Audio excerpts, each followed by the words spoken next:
Erickson's 8 stages of child developmental made easy. Now for Erickson's framework, also known as Erickson's 8 phases of psychosocial development.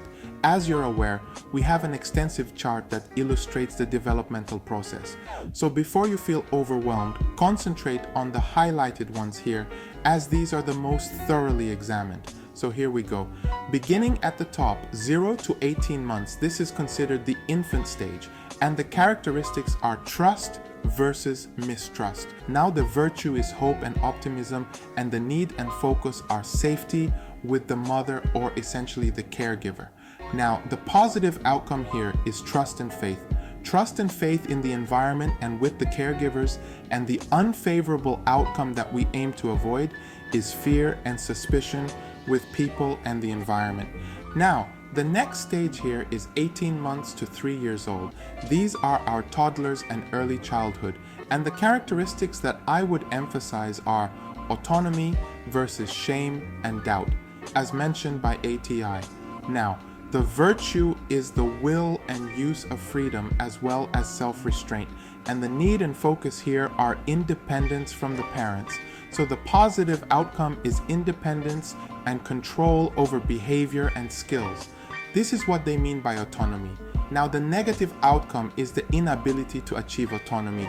This results in shame and doubt. And the next stage is 3 to 6 year olds.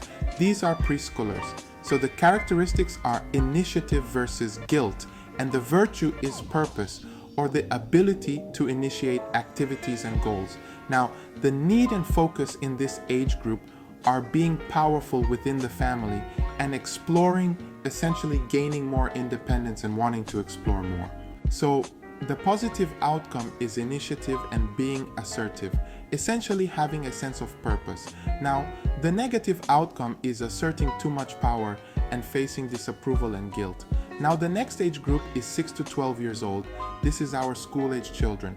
So the characteristics are industry versus inferiority, and the virtue is competence in intellectual settings, as well as social and physical skills. So the need and focus in this age group are interactions with neighbors, classmates, and friends. And the positive outcome is feeling competent with social and academic demands. Now the negative outcome is failure in social and academia, leading to a feeling of inferiority, or essentially being inferior. The next age group is 12 to 18 years of age. This is our adolescence. The characteristics are identity versus role confusion. So the virtue is fidelity, or essentially fitting into the world as their own person, kind of like discovering themselves as teenagers. So the need and focus, a big one here, is socialization and fitting into peer groups. Now, the positive outcome is a sense of self and personal identity, as mentioned by Kaplan, essentially staying true to oneself.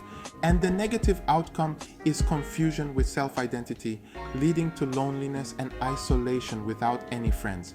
The next age group is 19 to 40 years old. This is early adulthood.